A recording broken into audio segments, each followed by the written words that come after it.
Ele dolanır çıkıyor yerine kardeşim sen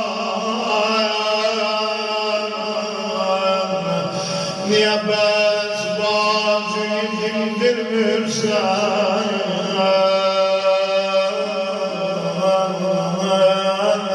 baktı diyenlerine kim kesip ellerini etmeden öldürmürsen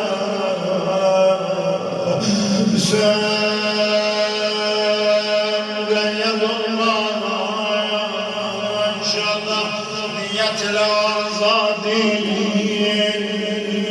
baktı dönübere baktı şümre baktı zinane mersezen bindiren yok dümeni nagiye bindirmirsen çekilip sen diyemsen yanacım sen yaralı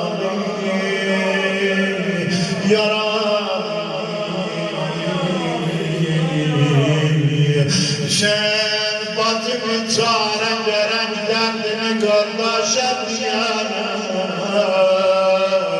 sen ben senin istekli Zeynep vardım